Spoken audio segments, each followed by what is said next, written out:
Avec 15 passes complétées, portant son total en carrière à 620, Jean-Philippe Chouari est devenu le deuxième plus prolifique corps arrière de la Ligue de football universitaire du Québec, samedi après-midi dans une victoire de 43-8 du Vert-et-Or face aux Redmen de l'Université McGill. Cette victoire a permis aux Sherbrookois de s'emparer du troisième rang du classement général et de se qualifier pour les séries éliminatoires pour la troisième fois de leur histoire.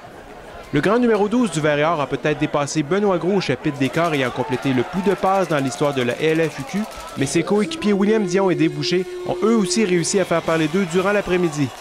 Le premier a en effet réussi 6 placements en 7 tentatives et le deuxième a marqué 2 touchés sur des retours d'interception. C'est d'ailleurs la défensive sherbrookoise qui a donné le ton au match en stoppant rapidement les Redmen à leur première possession. William Dion en a profité sur la séquence suivante pour inscrire le premier de ses 6 placements de la journée sur une distance de 27 verges. Après avoir accordé 5 autres points, soit 3 sur un placement de 41 verges de William Dion et 2 sur un toucher de sûreté, les visiteurs se sont finalement inscrits à la marque au tout début du deuxième quart par l'entremise du botteur Thomas Silva. Les hommes d'André Bolduc ont ensuite explosé avec une production de 20 points avant de retraiter au vestiaire. Vincent Carrière-Garwood a capté une passe de Jean-Philippe Chouari avant de filer dans la zone début.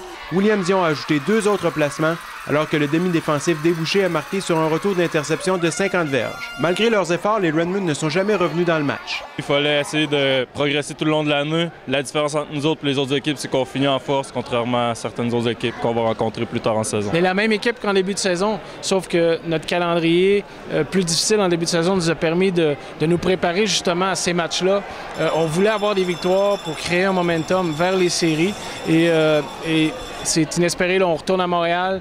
Le match qui nous a glissé entre les mains en début de saison, on a une chance de se reprendre. Le Vert-et-Or affrontera maintenant les Carabins de l'Université de Montréal en demi-finale provinciale le 6 novembre prochain à 13h à Montréal.